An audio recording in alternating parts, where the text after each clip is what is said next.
Bom, esse é talvez o vídeo mais complicado que eu já fiz até hoje. É um pedido de uma fã do nosso Instagram. Tô de sacanagem, desculpa. É um pedido de uma pessoa, não vou falar quem é. Eu sempre fico no você fala quem é ou não, não vou falar. Ela pediu. O que eles acham do quê? De você falar. Ah, o que vocês acham de eu falar ou não falar o nome da pessoa? Eu posso perguntar pra pessoa, é mais fácil do que fazer isso, né? Né? Não, mas pergunta faz só. Eu fico. É, tá. Estamos desviando, amor. Eu que desvio. Você fica. Agora você tem que me ajudar a não desviar. Né? Fui grosseiro?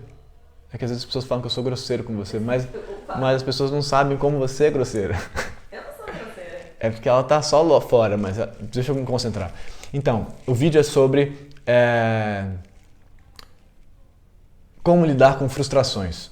Como lidar com frustrações. E aí ela me perguntou isso, e cara, tem algumas perguntas muito, muito sérias, assim, e eu fico já meio, caramba, como é que eu vou lidar com essa coisa? E eu falei, mas por que você acha que eu posso falar sobre isso? Aí ela falou que nos meus posts no Instagram parece que eu estou sendo sincero e lidando com as dificuldades do que eu estou enfrentando na vida. E aí eu entendi que tinha a ver um pouco com a ideia de ser sincero e não fingir que está tudo bem, entendeu? E assumir as frustrações, assumir as encanações, e que o argumento dela era que as pessoas não fazem isso em geral. Bom, especialmente, acho que as pessoas não fazem isso em geral mesmo, mas especialmente as figuras públicas. E aí eu notei que eu virei uma figura pública. Isso é muito louco, né? Porque o que quer dizer isso, né? Bom, mas aí eu fiquei muito pensando sobre a frustração, como lidar com a frustração, pensando de verdade, me concentrando mesmo nisso, porque eu não acho que eu seja a melhor pessoa para lidar com isso, com frustrações. Na verdade, eu tenho muita dificuldade, sou muito ansioso, muito vaidoso, muito invejoso, muito autocentrado, então qualquer frustração para mim ou qualquer coisa me frustra, assim. Mas aí eu pensei, como lidar com isso? Eu pensei, como que eu faço, né? Primeira coisa que eu tenho para dizer sobre isso é que, e por isso que eu acho que eu faço isso lá nos textos, todo mundo se frustra, né? Todo mundo, na verdade, quem tá falando, eu acho que todo mundo se frustra em algum grau, porque a gente cria expectativa, não tem como não criar expectativa, não tem como. A gente projeta coisas, imagina coisas, e aí quando chega lá, fatalmente aquilo que vai estar lá não é o que era que você tinha imaginado. Não tem como. A gente imagina, a gente sonha, né? Então, enfim, isso é meio óbvio, eu acho. Mas aí pensei em situações que a frustração aparece para mim, e aí fui bater na relação amorosa, né? E fui lembrar da relação sexual, né? Como que para mim eu tinha muito medo. Eu fui fazer sexo muito tarde, assim. Eu perdi a virgindade com 19 anos de idade.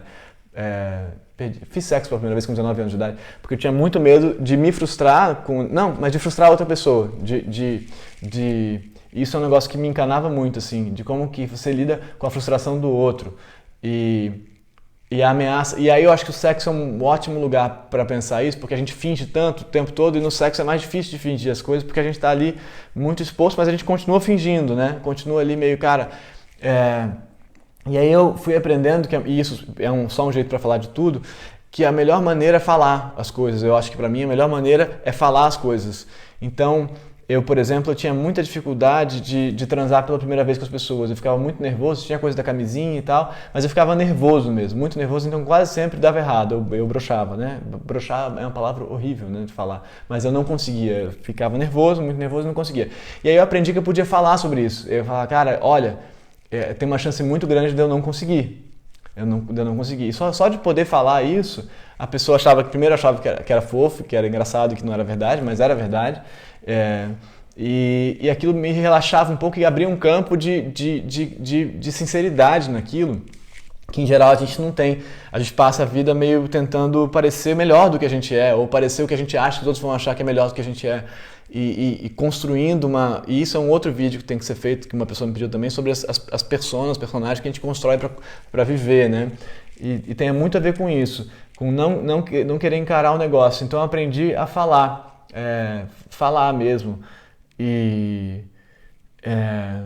No sexo muito, né? E ajudou. Poderia ficar dando exemplo da gente, mas acho que eu não vou fazer isso. Mas, então... Eu tô achando bonito o vídeo. Amor, uma outra coisa, por exemplo, realmente fazer um vídeo sobre sexo, virou um vídeo sobre sexo, mas sobre o lance do orgasmo, né? Pra mim, assim, eu tenho que me concentrar pra não gozar. de modo geral, as mulheres com as quais eu estive na vida tinham que se concentrar para gozar. Ou tô sendo machista? Não, não. Não. Então eu aprendi que eu posso falar, cara, calma, porque senão vai dar errado, senão eu vou gozar, entendeu? Só de poder falar isso tem a ver com ansiedade, né? Só de poder falar, tá tudo bem. Eu não preciso fingir pra essa pessoa que eu sou super-homem, entendeu? Que eu sou incrível. Você pode falar.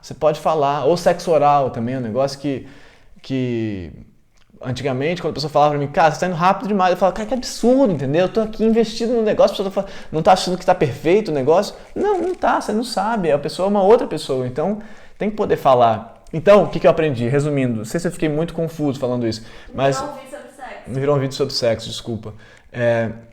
Desculpa não, porque também é isso aí, né? Eu poderia falar mais sobre sexo, na verdade, que eu acho que é importante. Porque acho que as pessoas constroem um campo da sexualidade como uma coisa que sempre funciona, que dá certo, e não é assim. Pelo menos pra mim não é assim mesmo. Bom, mas então eu aprendi a falar as coisas. E aí eu acho que o negócio do Instagram tem a ver com isso. O que a imagem não diz e o que a gente, na verdade, está sentindo. Na verdade, não, mas o que a gente está sentindo em relação àquilo. E para mim, e aí sobre a frustração, um outro campo, um outro tópico sobre isso, que eu teria que dizer primeiro, a vida não é justa, né? A vida não faz sentido, a vida não é razoável, a vida não é legal, a vida não está cuidando de você. Então, você não pode esperar dela nada disso. Então, se frustrar é só uma bobagem sua, de falar, por que tal coisa não aconteceu? Não aconteceu porque não aconteceu. Tem um amigo meu que fala, o Pardal, ele fala que o problema é que a gente encara a vida de forma dramática e não trágica. Se a gente pensasse a vida de forma trágica, é trágico, é assim. É assim que é. Trágico nesse sentido de não tem solução para aquela narrativa. É trágico, vai se dar assim. Tá dado. Pessoa deu errado, o trabalho deu errado, a pessoa morreu, aconteceu, é isso. Então a gente para de esperar uma outra coisa daquilo. Tá dado assim. Então, eu por exemplo, eu não acredito em Deus nem nada disso. Nada contra quem acredita. Eu acho maravilhoso, até tenho uma certa inveja de quem acredita, porque eu acho que a vida fica, em geral, um pouco mais leve, mais legal quando você tem fé. Eu não tenho muita fé, quase nada eu acho, mas então, para mim é muito difícil falar, não, mas foi Deus que quis, foi melhor assim, ou sei lá o que, ou sei lá o que. Não tô ironizando isso, tá, de jeito nenhum, mas não tô mesmo. Mas então, o que eu costumo pensar, o que eu consigo pensar é que as coisas não têm sentido, mas que a sequência de eventos na vida gera uma estrutura narrativa, uma história que a gente pode olhar para ela e sempre perceber alguma certa ironia naquilo, algum tipo de humor naquilo, ironia, eu falar, olha que loucura, olha onde eu estava e olha o que aconteceu, olha o que eu imaginei que fosse acontecer e olha o que aconteceu de verdade, olha onde eu vi parar, cara, que loucura. E poder olhar para isso, entendendo isso como uma estrutura que não faz sentido mesmo, que não é razoável, que não é justa, mas que tem o seu valor narrativo, faz você poder se distanciar daquilo e se divertir talvez um pouco com aquilo. E nesse momento que você faz isso, consegue olhar para a sua vida assim, você pensa coisas. E isso eu acho fundamental, isso é aí que eu queria chegar no final das contas. Isso tem a ver também com poder falar. Quando você consegue olhar para as coisas sem cobrar delas que elas fossem o que você esperava delas, você consegue pensar coisas. Então, em alguma medida, qualquer experiência é um campo aberto para pensar coisas. A mais cagada das experiências é um campo para você poder olhar e elaborar outros significados e pensar outras coisas. E parece meio zen budista que eu estou falando, talvez, que toda experiência é uma experiência o Camus fala isso, né? Qualquer experiência é uma experiência.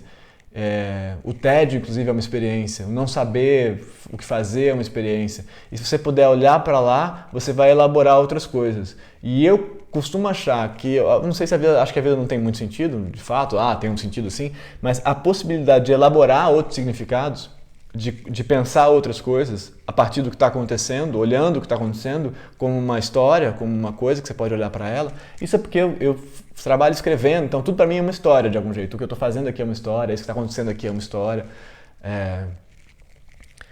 Bom, mas poder olhar para isso como algo que você pode pensar sobre te faz inaugurar outros pensamentos. E isso te faz virar uma outra pessoa, não uma pessoa melhor, não é isso, não é uma pessoa melhor, mas uma pessoa um outro sujeito, que era você, que agora é outro, que é capaz de olhar a própria vida com alguma inteligência maior. Inteligência, não inteligência no sentido formal, mas caramba, olha o que isso gerou, olha o que eu pensei. Eu não esperava que fosse isso. E que incrível que eu não esperava, porque se fosse o que você esperava, você não ia elaborar pensamento nenhum sobre aquilo, só ia seguir e seguir. E eu acho que quanto mais a gente é capaz de olhar a própria vida e pensar sobre ela, menos idiota a gente fica, entendeu? Menos bobo. Então, para mim, lidar com a frustração tem a ver com essa possibilidade, de falar com as outras pessoas, porque as pessoas estão tão cagadas quanto a gente. Então, se você puder ser sincero com elas, alivia, porque elas não estão bem também. É muito raro alguém que está bem, entendeu? Ah, tô super bem. Tá todo mundo meio cagado. Então, isso já é uma coisa, poder falar nas relações amorosas, e a gente poderia fazer a frustração na relação amorosa, né? Que é também um campo enorme, que a gente espera do outro um negócio que ele não vai fazer, ele não vai mudar, o outro a outro, enfim, não vai mudar. E o outro espera de você uma outra parada também que você não vai conseguir fazer. Então, quanto mais a gente espera, menos a gente consegue.